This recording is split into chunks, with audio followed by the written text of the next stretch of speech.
Então vamos continuar a nossa matéria sobre princípios do processo penal. Salvo engano, o último tópico que foi explicado para vocês sobre princípios foi o duplo grau de jurisdição, né, que vige no processo penal, não só no processo penal, como também nas demais disciplinas. Nós temos direito ao duplo grau de jurisdição, né, ainda que não esteja explicitamente contido na Constituição Federal, mas é um princípio implícito, né, que deriva de toda uma sistemática constitucional.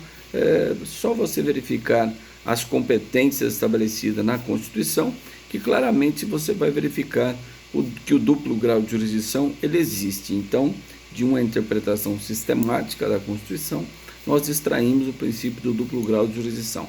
Tá? Também nos tratados de direitos internacionais que o Brasil é signatário, lá vocês vão encontrar esse duplo grau de jurisdição. É o direito de ver ser reexaminada uma decisão pela instância superior. Tá bom? Nós podemos falar vários outros princípios. Talvez não falamos todos, mas pelo menos os mais importantes. Um princípio também que se aplica no processo penal é o princípio da economia processual, né? É muito importante que o processo é caro, né? E com a digitalização tende a ficar um pouco mais barato, né? Mas depende de pessoal para gerir também aquilo que foi informatizado, né? Então, na medida do possível, sempre aplica esse princípio da economia processual. Porque no processo penal tem um artigo, que é o artigo 563 do Código de Processo Penal, que diz que nenhum ato será considerado nulo no processo penal se não causar prejuízo à defesa. Então, isso quando eu falo de nulidade relativa, necessariamente você tem que arguí-la no momento correto sob pena de preclusão, né? Então, o 583 fala somente será declarado um ato nulo se causar prejuízo à parte. Tá? Nulidade relativa, porque nulidade absoluta pode ser arguida em qualquer grau de jurisdição e nós temos aí um prejuízo presumido, né? Uma audiência realizada sem a presença do advogado, né? Do réu. Isso é nulidade absoluta, porque viola diretamente a garantia constitucional da ampla defesa, né? Do contraditório. Então, essa audiência será declarada nula, em ofensa ao disposto lá no artigo 564, né, do Código de Processo Penal, que trata das nulidades. Tá? Mas sempre falando de economia processual, nós passamos pelo artigo 563, verificando se há prejuízo ou não. Certo? Por exemplo, nas regras de conexão e continência, artigo 76, 77 do Código de Processo Penal. A finalidade dessa regra de conexão e continência é que, para evitar decisões contraditórias, facilidade na obtenção da prova e economia processual. Por exemplo, 5 pessoas praticaram homicídio, artigo 77, inciso 1º, do Código de Processo Penal. Não terá 5 processos, mas terá um processo só que julgará os 5 réus. Isso é economia processual, evitar decisões contraditórias, facilidade na obtenção da prova. É lógico que lá na frente pode ocorrer, em relação a esses 5 réus, várias situações que pode fazer com que o processo fique suspenso em relação a um ou a outro, né? E que ocorra aí uma separação obrigatória, uma separação facultativa de processo. Tá certo? Então falamos da economia processual. Temos também o princípio da vedação ao bis in idem, né? Então ninguém pode responder 2 vezes pelo mesmo crime, né? Mesmas partes, né, envolvidas, mesmo fato. Não, isso não pode. Então, se o sujeito está respondendo um processo na primeira vara criminal, ele não pode responder outro processo na segunda vara criminal sobre o mesmo fato, mesma causa de pedir, né, porque iria gerar a litispendência que impede o desenvolvimento regular daquele segundo processo, certo? Então, isso é vedação ao bis in idem. Como também, outro exemplo que eu poderia dar para vocês, quando o juiz utiliza a reincidência para a fixação da pena base, né? Então, o critério trifásico de aplicação da pena, o juiz, para dar uma sentença, ele tem que passar por 3 fases, tá? E a primeira fase é a fixação da pena base. Então, se o juiz, nos termos do artigo 59 do Código Penal, utilizar a reincidência para a fixação da pena base, ele não poderá utilizá-la depois como agravante para aumentar a pena. Ou ele utiliza ela como circunstância judicial e fixa a pena base acima do mínimo legal, se for o caso, ou ele não utiliza a reincidência como argumentação para a fixação da pena base e depois deixa para utilizá-la na segunda fase como agravante, né? Nos termos do artigo 61 do Código Penal. Ele usa a reincidência como agravante e aumenta a pena. O que ele não pode é usar como circunstância judicial e depois usar como agravante. Aí estaria ocorrendo um bis in idem, né? Que isso é vedado, né? Ninguém pode responder duas vezes sobre o mesmo fato. E aqui o exemplo que eu dei, por último, a situação da reincidência. Tá certo? Também o princípio da proporcionalidade ou da razoabilidade, ele deve nortear também o processo penal, né?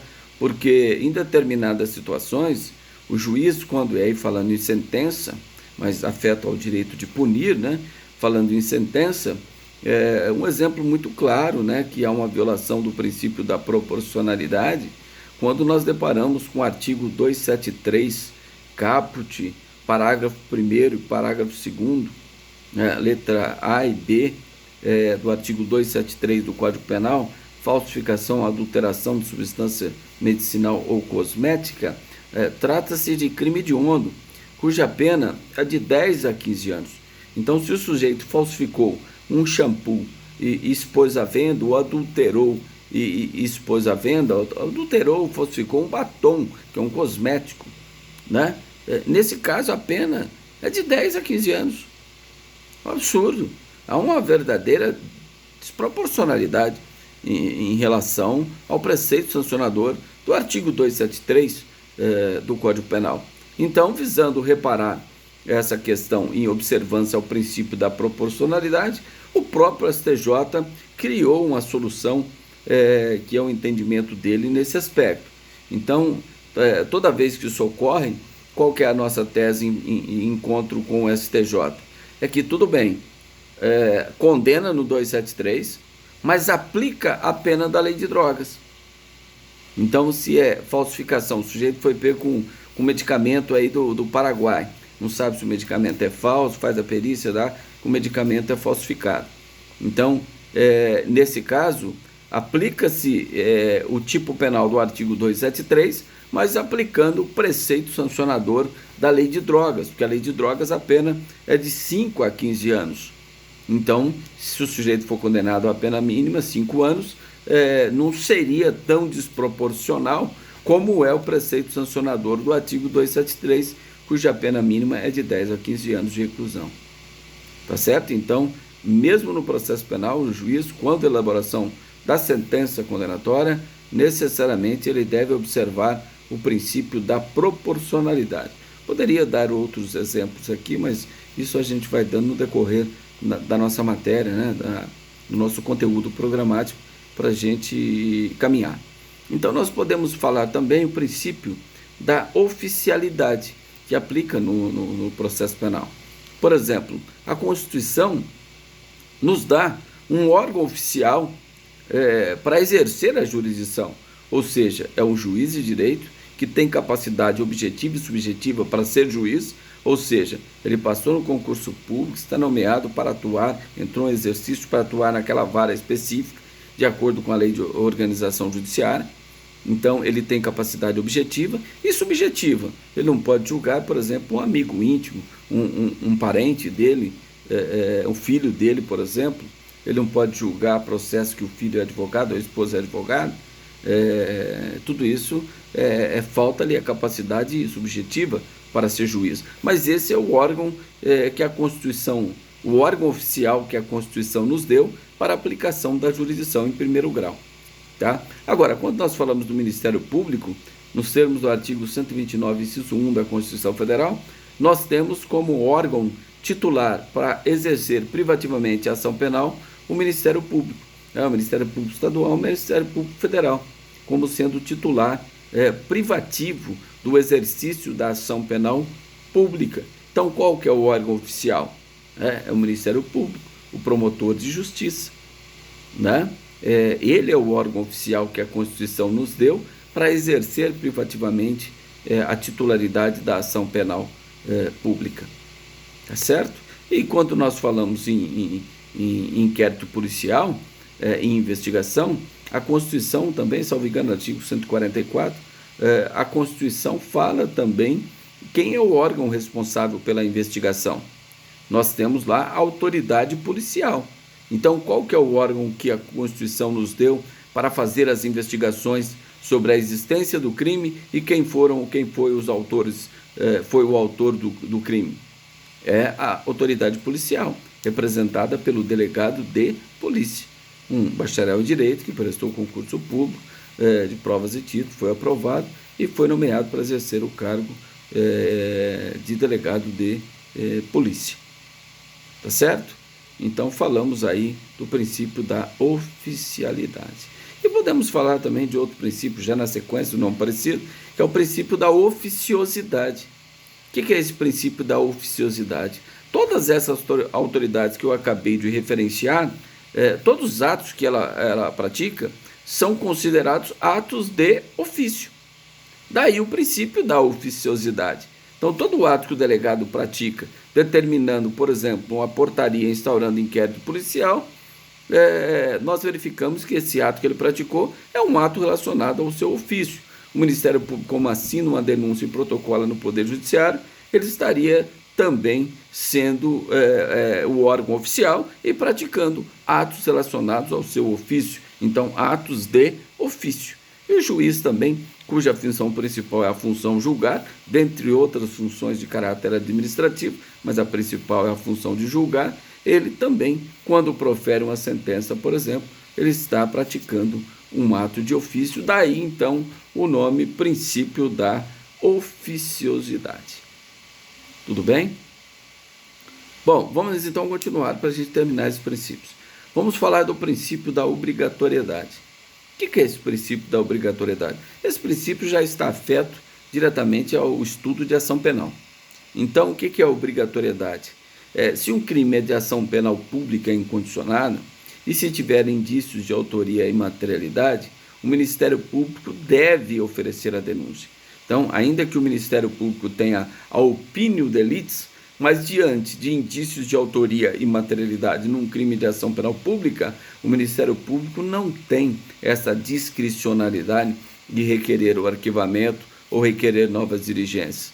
Ele está obrigado a oferecer ação penal. Daí o princípio da obrigatoriedade. O delegado que toma conhecimento através do seu ato de ofício a ocorrência de um crime de ação penal pública incondicionada, ele está obrigado a baixar portaria e determinar a instauração de inquérito policial, né? Ou através de requerimento da própria vítima ou seu representante legal. Então a vítima teve a sua casa subtraída, levaram alguns pertences, ele faz um boletim de ocorrência, mas o delegado não instaurou inquérito, a vítima requerer a instauração de inquérito policial. Tá? Ela pode requerer a instalação de inquérito policial. E o delegado, nesse caso, está, via de regra, porque tem algumas exceções, ele está obrigado a instaurar o inquérito policial, que trata-se, via de regra, de um crime de ação penal pública incondicionada. Então, vige o princípio, nesse caso, o princípio da obrigatoriedade. É diferente, já falando de outro princípio, para vocês entenderem na sequência, o princípio da conveniência ou oportunidade. Esse é um princípio que está afeto à ação penal privada. Por exemplo, vocês ofendem a minha honra. O Estado não vai agir se eu não for provocado. Tá? Eu tenho a conveniência e oportunidade de apresentar uma queixa-crime lá no Poder Judiciário contra vocês ou não. Se eu não fizer nada e decorrer o prazo decadencial de 6 meses, pronto, decadência, causa extintiva da punibilidade. Eu jamais poderia processá-los por essa ofensa à minha honra. Então, eu tenho a conveniência e a oportunidade. O Estado não vai agir se ele ficar sabendo se vocês ofenderam a minha honra. Eu que tenho interesse, eu tenho a conveniência e a oportunidade. Tá? Eu posso falar, não, é melhor deixar isso quieto. Eu posso, não, eu vou entrar com ação contra eles. Isso é conveniência ou oportunidade. Tá certo? Diferente do princípio da obrigatoriedade na ação penal pública. Diferente da obrigatoriedade, tá certo? E depois nós temos o princípio da indisponibilidade e da disponibilidade. Então, a partir do momento que o Ministério Público oferece a denúncia, ou seja, inicia-se um crime de ação penal pública através da denúncia, ele não pode desistir da ação penal que haja interposto. Isso está lá no artigo 42 do Código de Processo Penal, diz que o Ministério Público não poderá desistir da ação penal que haja interposto. Então, o Ministério Público não pode desistir. A lei não outorga a ele esse direito de abandonar, de desistir do processo. Ah, mas ele pode requerer absolvição? Ele deve requerer absolvição quando não estiver provado a autoria ou a materialidade delitiva. Ele, como promotor de justiça, estaria obrigado até a pedir absolvição como forma de fazer justiça. Então, não é porque ele ofereceu denúncia que ele está impedido que, depois da instrução, ele se convencer que a prova é muito fraca para condenar e ele mesmo requerer a absolvição do réu. Ele pode e deve, nesse exemplo que eu dei para vocês. Tá? O que ele não pode é desistir do processo, abandonar o processo. Isso ele não pode, porque o processo é indisponível nos termos do artigo 42 do Código de Processo Penal. Então, falamos do princípio da indisponibilidade. Certo? Agora, e o princípio da disponibilidade? Onde que ele se aplica? O exemplo que eu dei para vocês, da conveniência e oportunidade. Eu poderia escolher em processá-los ou não. Eu escolhi processá-los. E o processo está tramitando no Poder Judiciário. De repente eu falo, não quero mais saber desse processo. O juiz marca audiência, eu não vou à audiência. O que vai acontecer? O juiz vai decretar a perempção, reconhecendo uma das hipóteses do artigo 60 do Código de Processo Penal. Então ele vai julgar perempta aquela ação, vai extinguir a punibilidade, porque a perempção é uma causa extintiva da punibilidade. Então eu posso abandonar. Se é ação penal privada, eu entrei com ação contra vocês, eu posso abandonar esse processo. Eu posso dispor desse processo. Eu posso perdoar vocês. Perdão expresso ou tácito. Por exemplo, o processo está em trâmite lá, eu convido vocês para uma festa, uma confraternização. Estamos todos juntos lá confraternizando. Eu estaria praticando um ato incompatível com a vontade de continuar com aquele processo no Poder Judiciário. Desta forma, o juiz, tomando conhecimento, ele vai extinguir o processo, dizendo o quê? Ocorreu perdão tácito. Né? O agente, o titular da ação, praticou um ato incompatível com a vontade de continuar com o processo. Portanto, estou extinguindo o processo, reconhecendo o perdão tácito. Então, eu posso dispor da ação penal. Isso é princípio da disponibilidade. Já o Ministério Público vige o princípio da disponibilidade. Tudo bem? Pois não. Boa noite.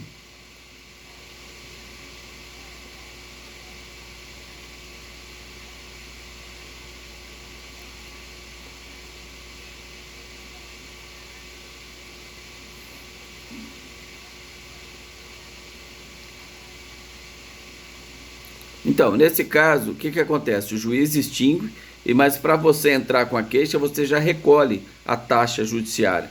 Se não tiver os benefícios da assistência judiciária, e não sendo crime de menor potencial ofensivo, você já recolhe a taxa antecipadamente para apresentar a sua queixa. Se tiver alguma custa remanescente, o titular da ação penal que vai pagar. Certo? Agora, o autor da ação que vai pagar. Tá certo? Agora, quando eu falo em perdão do ofendido, vocês não são obrigados a aceitar o perdão. Vocês podem, não aceito o perdão, eu quero que o processo vá até o fim, porque eu vou provar que o professor inventou toda essa história e é mentira, e nós vamos acionar o Ministério Público para processá-lo por denunciação caluniosa, lá do artigo 339. Então, o perdão pode ser que não seja aceito. Né? Isso quando eu falo perdão expresso, né? Extraprocessual, processual, tá ok? Agora, o perdão tácito, aí, se vocês comprovarem que nós estávamos lá numa festa e mostrar isso para o juiz vai extinguir, porque houve a prática de um ato incompatível da vontade de continuar com o processo em andamento. Tudo bem? Mas nós vamos estudar isso é matéria de estudo lá na frente. Eu estou explicando os princípios aqui, mostrando para vocês que nesse caso eu posso dispor perdoando vocês ou deixando ocorrer uma das hipóteses do artigo 60 do Código de Processo Penal, em que o juiz vai extinguir o processo reconhecendo a perempção. Tudo bem? Ok? Por nada à disposição. Então vamos falar de outro princípio, que é o princípio da indivisibilidade. Ou seja, a ação penal deve ser proposta contra todos os autores do crime. E o Ministério Público velará pelo princípio da indivisibilidade. Tá? No caso da ação penal privada, existe uma questão da renúncia tácita e o princípio da indivisibilidade. Não vou comentar agora, porque demandaria um tempo bem grande para me exemplificar. Mas esse princípio vige, né, no processo penal, que é a indivisibilidade, ou seja, a ação penal deve ser proposta contra todos os autores do crime. Tá? Então, se 5 pessoas praticaram um crime, o Ministério Público deve propor ação contra os 5. Vamos imaginar que, no decorrer da instrução, descobre-se que tem um 6º autor do crime. Então, o Ministério Público poderia aditar a denúncia, acrescentar esse outro elemento para o processo. Ou, se não, se o processo já está avançado, ele oferece nova denúncia para o sujeito, né? Garantindo todo o direito de defesa dele, seja no aditamento, seja uma denúncia em separado. Tá? Então, esse é o princípio da indivisibilidade. A ação penal deve ser proposta contra todos os autores do crime. Tudo bem? Pois não.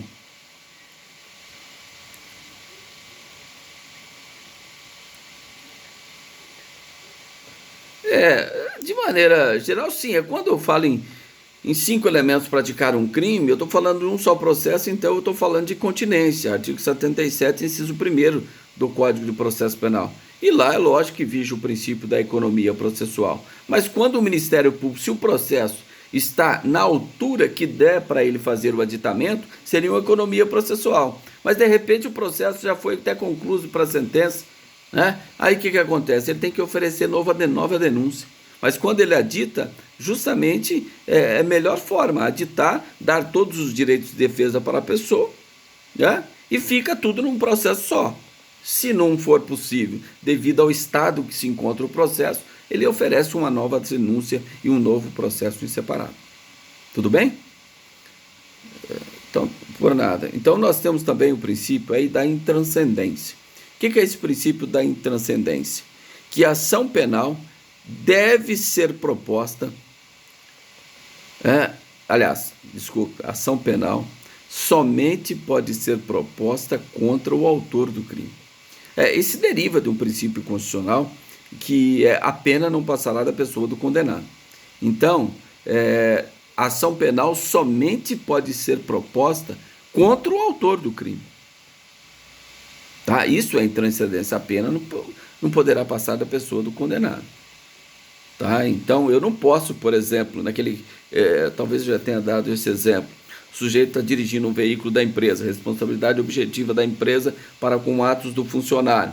O funcionário atropela alguém e mata. Quem vai responder o processo? O responsável civil, que é o dono da empresa, que responde civilmente pelo ato do funcionário dele de ter atropelado e matado alguém, sendo imprudente?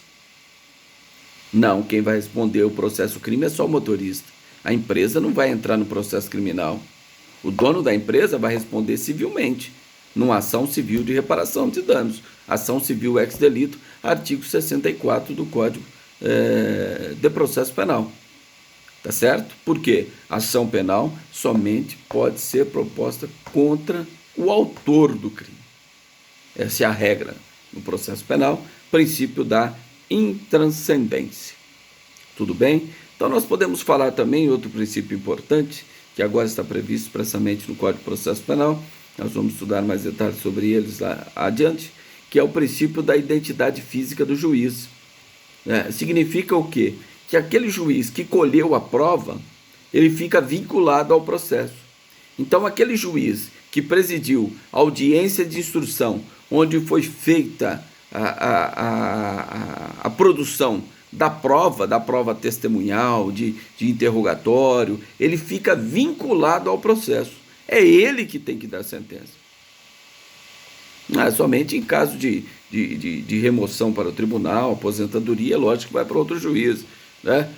Morte, mas caso contrário, se o juiz for transferido para outra comarca, o processo tem que ser levado até ele, é ele que tem que proferir esta decisão, sob pena de afrontar o princípio da identidade física do juiz.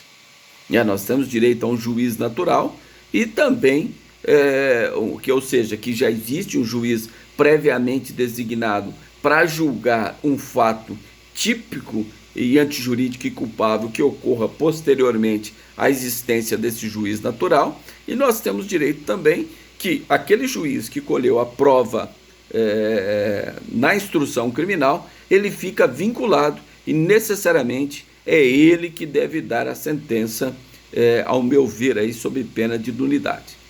Tá? Porque ele que se inteirou das provas, tudo bem que o outro pode dar uma sentença motivada, mas quem colheu o depoimento, quem percebeu toda a sistemática da produção da prova, foi o outro juiz que presidiu a audiência. Então ele seria o competente para proferir a sentença.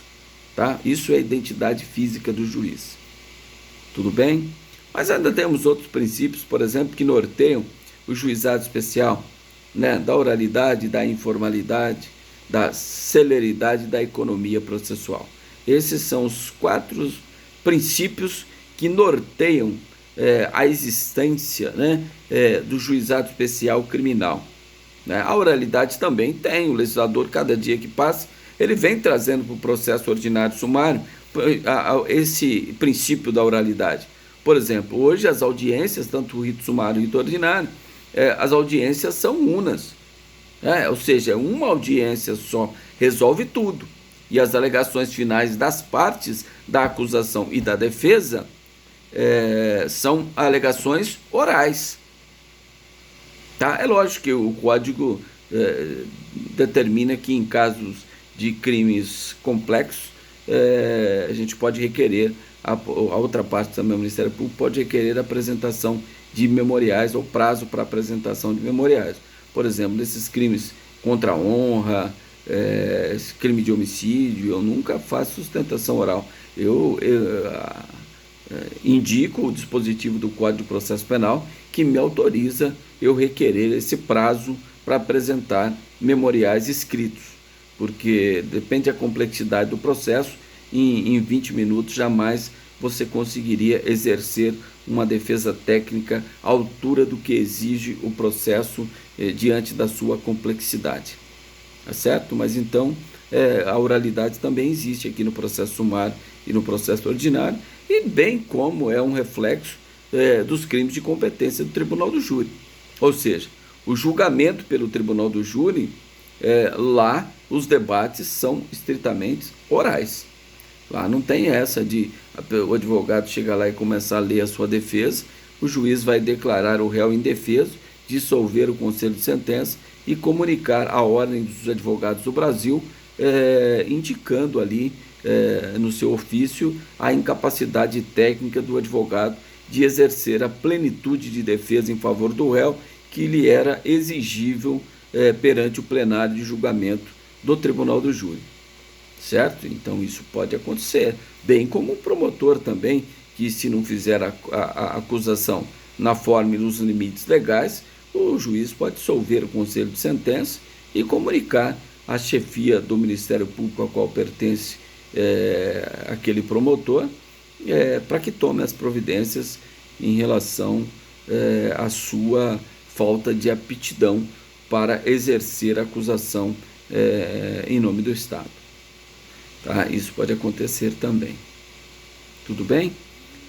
Eu acho que nós falamos aí, pelo menos tentamos, né, falar para vocês aqui sobre os princípios que norteiam o processo penal, né? Pelo menos os princípios de mais importância no processo penal. Então, eu indago a vocês se alguém tem alguma dúvida, alguma pergunta sobre os princípios do processo penal que nós falamos até agora. Alguém que assistiu a aula, alguém que assistiu agora, né, na nossa fala, na aula de hoje. Alguém tem alguma pergunta, alguém tem alguma dúvida, poderá fazê-lo tranquilamente. Boa noite.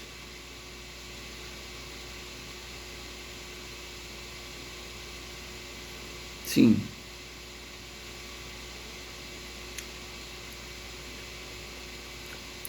Artigo 576 do Código de Processo Penal. O Ministério Público não está obrigado a recorrer, mas a partir do momento que ele apresenta o recurso, ele não pode desistir do recurso que haja interposto. Está lá no artigo 576 do Código de Processo Penal, que o Ministério Público não é obrigado a recorrer, mas caso ele apresente um recurso, ele não pode mais desistir do recurso que haja interposto. Ou seja, a sociedade não outorga esse direito ao Ministério Público.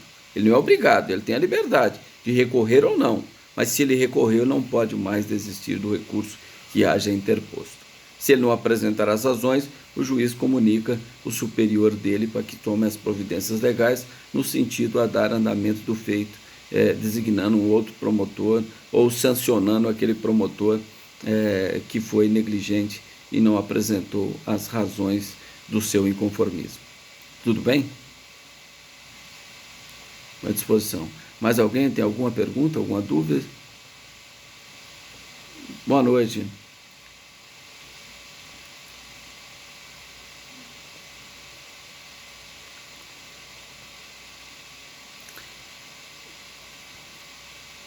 Então, existe já a própria lei orgânica do Ministério Público, né? Ela já estabelece essas regras de atuação, e o próprio órgão do Ministério Público, que é um órgão independente e vige lá o princípio da unidade. Então, mesmo se um promotor que está designado para atuar naquela vara, então, por exemplo, tem um promotor designado para atuar na vara do júri, certo? Amanhã, se ele for atuar, praticar um ato lá na primeira vara criminal, esse ato não será nulo, porque entende-se que no Ministério Público vige o princípio da unidade do Ministério Público. É um órgão só, não é promotor em si, mas é o órgão do Ministério Público. Então há esse entendimento que não causa nulidade nenhuma nesse aspecto, né? Por essa sustentação, que há a unidade do Ministério Público. Agora, nós temos o direito, todos nós, a termos um promotor natural, aquele já estabelecido por regras próprias, né, aqui da própria instituição Ministério Público, com a designação anterior, para a gente saber qual é o promotor titular para exercer naquela vara respectiva. Por exemplo, se é a vara do júri, se é a vara singular, se é da criança, do adolescente, da violência doméstica. É lógico que ele pode até cumular algumas atividades, desde que previamente autorizado pelo seu órgão institucional, que tem absoluta independência. Tudo bem? Não sei se respondi a pergunta, mas vamos estudar mais sobre isso em sujeitos processuais. Aí nós vamos falar do juiz, do promotor, do defensor, do imputado, do assistente de acusação e da vítima. Tá bom? Por nada, à disposição. Mais alguém tem alguma dúvida, alguma pergunta?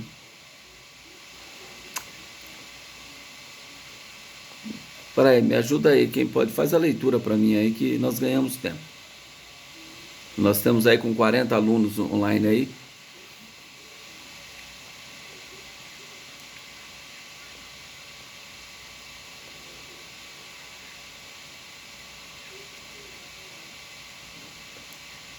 Tá.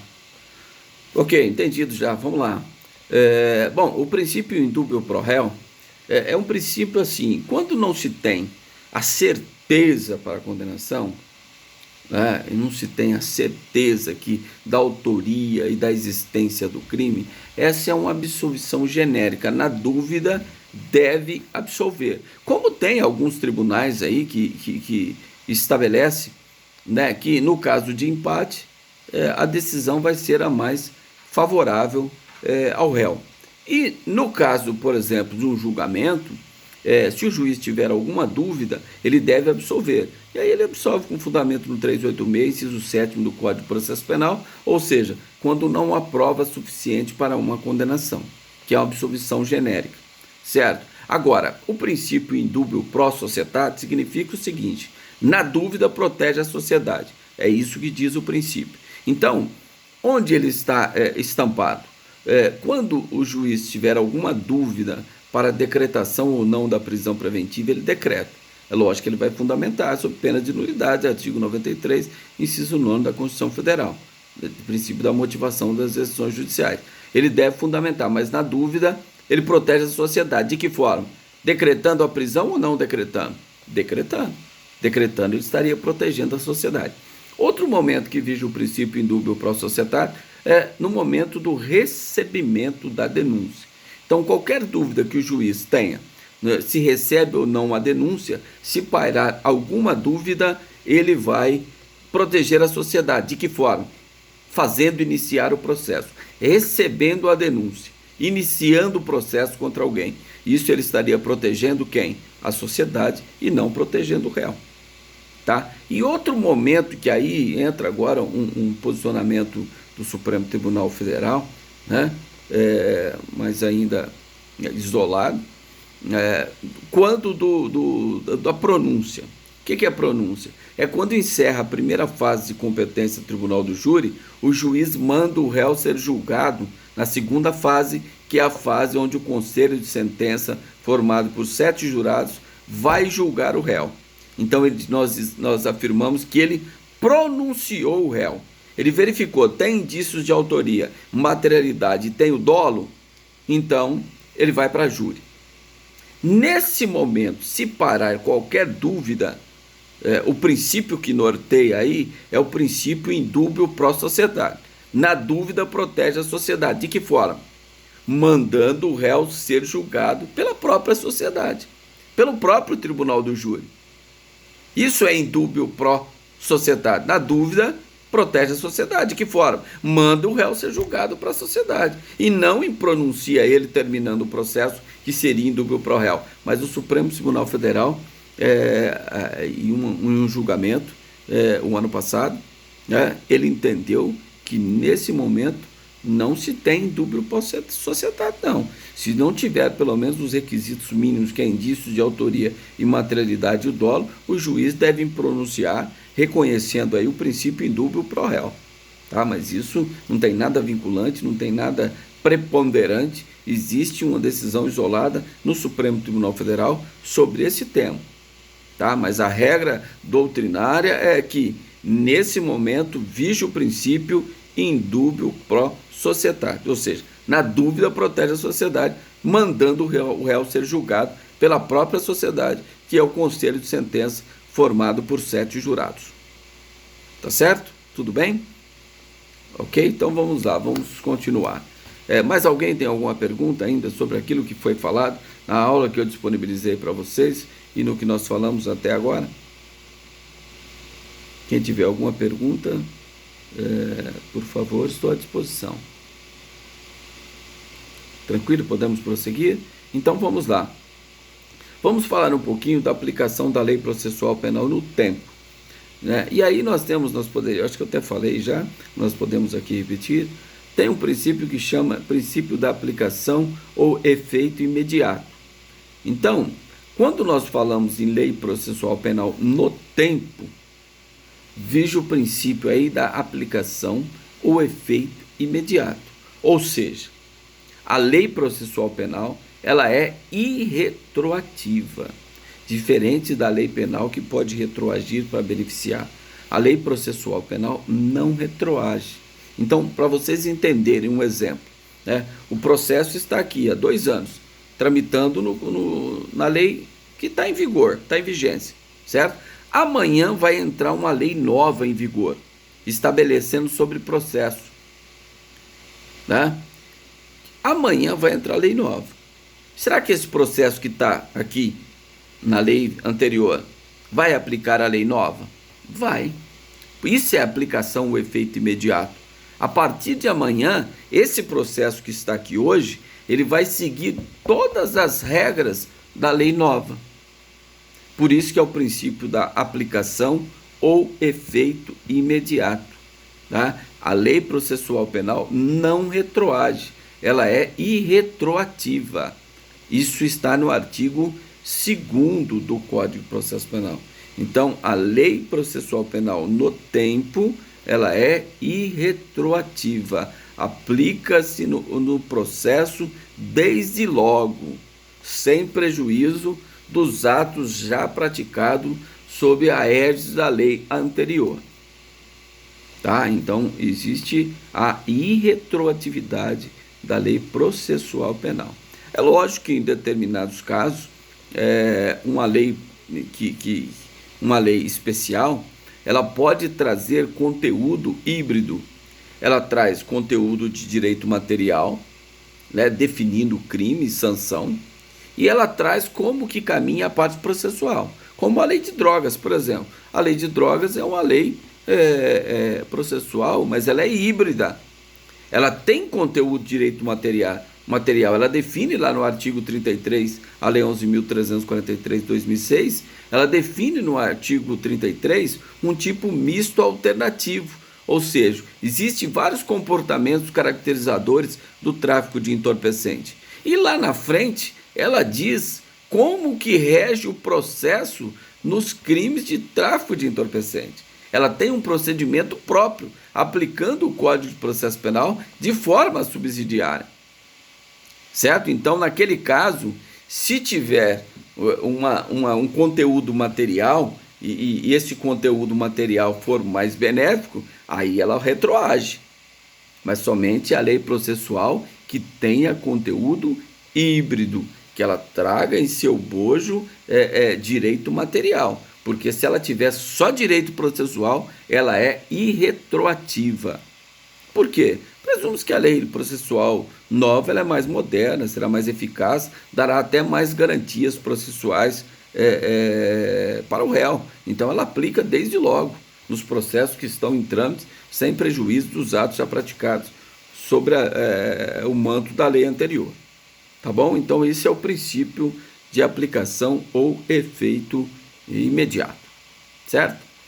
Bom, o que nós vamos estudar agora também é a lei processual penal no espaço. Então, como que ela é aplicada? Né? Por questão de soberania nacional, todos os processos de julgamentos ocorridos dentro do território nacional aplica-se a lei processual penal brasileira. Ou seja, aplica-se o Código de Processo Penal. Então está lá no artigo 1º, cujo princípio que rege a lei processual penal no espaço é o princípio da territorialidade. Princípio da territorialidade. Por quê? No território nacional, qualquer julgamento em relação a qualquer crime vai ser julgado pela lei processual penal, pelo Código de Processo Penal, ou as leis especiais que têm conteúdo de direito processual, deve ser aplicado, com exceção, aí o artigo 1º traz algumas exceções, dos tratados e convenções que o Brasil é signatário, então traz várias exceções, e aí nós precisamos falar, por exemplo, das imunidades que nós temos, que não se aplica essa regra geral. Por exemplo, nós temos as imunidades diplomáticas. Então, os diplomatas que aqui estão, de outro país, que estão aqui no Brasil, e seus funcionários, e até terceiros, desde que são acreditados pelo país de origem, eles gozam de imunidades diplomáticas. Não se aplica a lei brasileira em relação a eles. Então, eles têm a imunidade diplomática. E nós temos também a imunidade parlamentar. Essa está aí no artigo 53 da Constituição Federal, tá? Que trata da imunidade parlamentar. A imunidade parlamentar, ela pode ser absoluta ou relativa.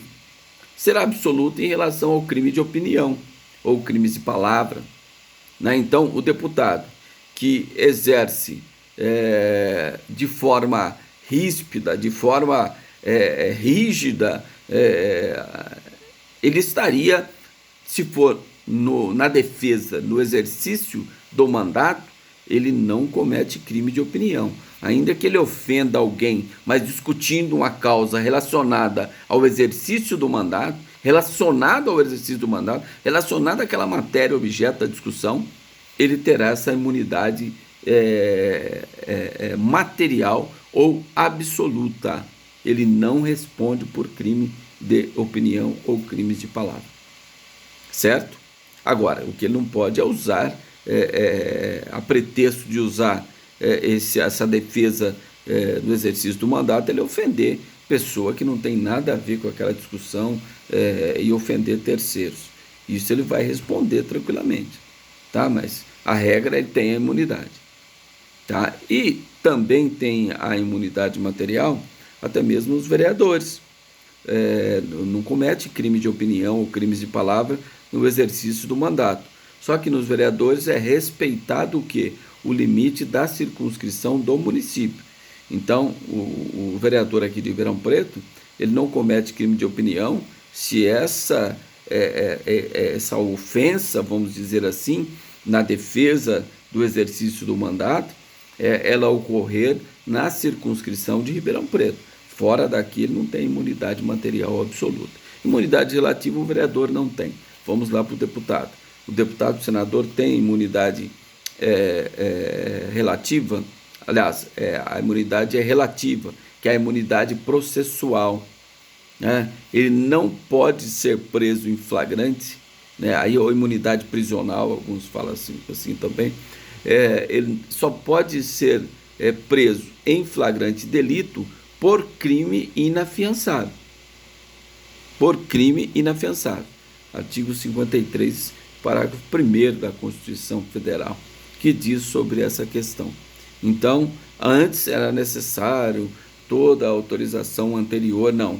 Hoje, se ele for preso em flagrante, a casa respectiva, aliás, o tribunal respectivo, se é o deputado, e o crime está relacionado ao exercício do mandato, competência do Supremo Tribunal Federal, ele será comunicado sobre a prisão para analisar a legalidade da prisão, audiência de custódia, e na sequência, se a prisão não for relaxada, é comunicada à casa respectiva, se é um deputado, à Câmara dos Deputados, para deliberar se mantém ou não a prisão. A última palavra sempre será da casa respectiva. Se é um senador, o Supremo Tribunal Federal vai comunicar ao Senado Federal e o Senado Federal vai deliberar se mantém ou não a prisão. A última palavra sempre relacionado à casa respectiva do deputado ou do senador. Tá certo?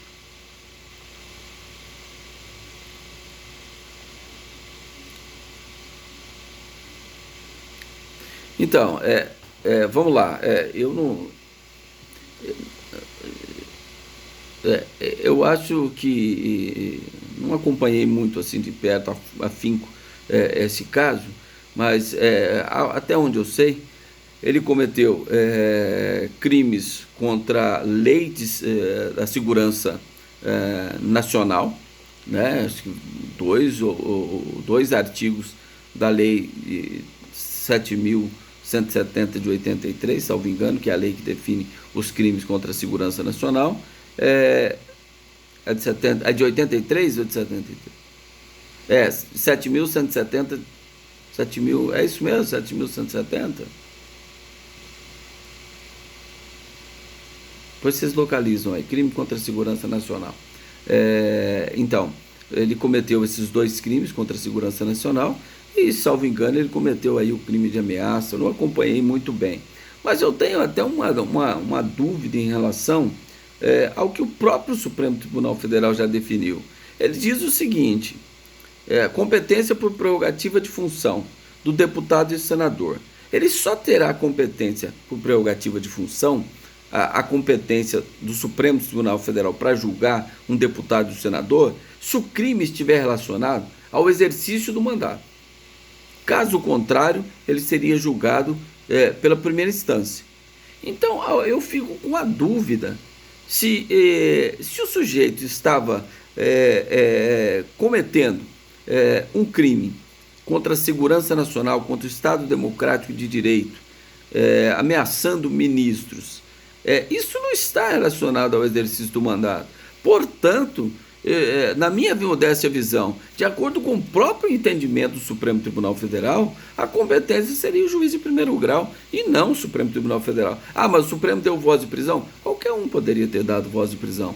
Vocês aí, qualquer um de vocês poderia dar voz de prisão para o deputado. Eu poderia dar voz de prisão para ele em flagrante. Qualquer pessoa pode dar voz de prisão quem encontra-se em flagrante delito.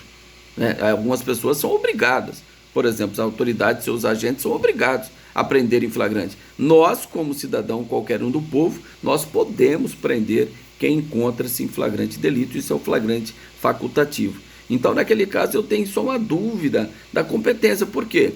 De acordo com o entendimento do Supremo Tribunal Federal sobre prerrogativa de função, que ele decidiu só sobre deputados e senadores, o deputado que mata a mulher, o senador que mata a mulher, não é julgado pelo Supremo Tribunal Federal mais. Antes era. Depois do entendimento do Supremo Tribunal Federal, o que o feminicídio tem a ver com o exercício do mandato? Nada. Então ele vai ser julgado pelo júri Justiça de primeiro grau. Então, nesse caso, eu entendo que aquelas ofensas que ele fez não tem nada a ver com o exercício do mandato. Agora a corrupção tem a ver, corrupção ativa, corrupção passiva, tráfico de influência, isso tem a ver com a função pública. Mas aquelas ofensas lá, ao meu ver, elas estão absolutamente dissociadas com a defesa do mandato.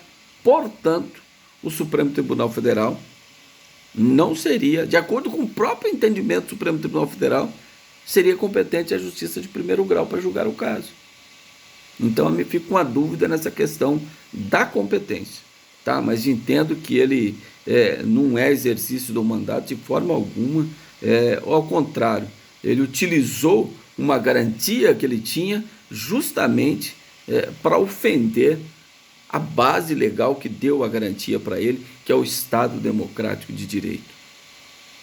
Então, eu acho que, entendo que foi situação de flagrante, que a prisão foi extremamente correta, sem nenhuma ilegalidade no ponto de vista técnico da questão.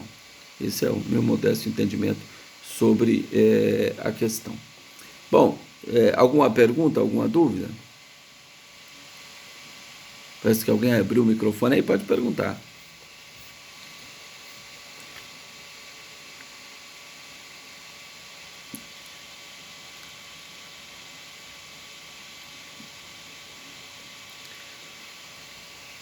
Então, nós vamos estudar isso quando estivermos estudando prisão em flagrante. Aí nós vamos falar o que é flagrante.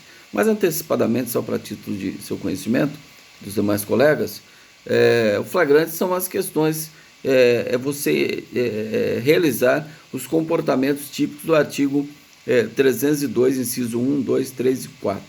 Então, você está surpreendido praticando o crime ou acabando de praticar. No caso dele, lá entendeu que era um crime permanente, enquanto o vídeo estava postado na internet, o crime estava em constante consumação. Portanto, crime permanente, ele poderia ser preso a qualquer momento.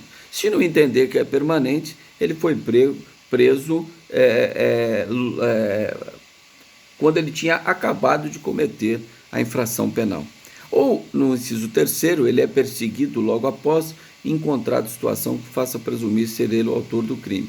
Ou ele é encontrado logo depois com objetos, utensílio da vítima, que dá a entender também que foi ele o autor do crime. Essas são as 4 situações caracterizadoras do flagrante. Fora disso, não há que se falar em flagrante. Pode ter outros tipos de prisão, mas prisão temporária, prisão preventiva, mas não prisão em flagrante. Nós temos que fazer uma interpretação, que nós vamos estudar na sequência, uma interpretação gramatical, sentido literal das palavras. Então, a expressão logo após ou logo depois aí, dá uma relação de imediatidade. É o juiz que vai ponderar se aquele lapso temporal ocorrido logo após ou logo depois é caracterizadora de situação de flagrante ou não.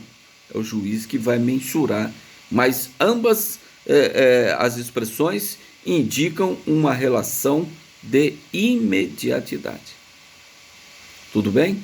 Mas nós vamos estudar isso, matéria específica e bastante coisa. Tá bom? E nós temos também, só para encerrar essa questão, nós temos a imunidade também para servir como testemunha, que não se aplica o Código de Processo Penal. Por exemplo, se o sujeito sabe, tem conhecimento e ele foi intimado, ele é obrigado a depor sob pena de caracterizar o falso testemunho, naquilo que ele viu, ouviu, naquilo que ele sabe. Se ele se negar, ele se calar, falso testemunho. Tá? Mas algumas pessoas não se enquadram nessa obrigação processual. Por exemplo, os próprios deputados não são obrigados a deporem sobre fatos que eles tiveram conhecimento no exercício do mandato. Eles têm essa imunidade de não precisar depor como testemunha nesse caso, né? Que ele tomou conhecimento através do exercício do mandato. Ele não é obrigado a depor sobre isso. Tá? O advogado não é obrigado a depor um processo que ele atuou defendendo os interesses do seu constituinte, porque existe uma garantia do sigilo, a privacidade entre o advogado e seu constituinte. Então ele vai servir como testemunha? Não, mas espera aí, eu tenho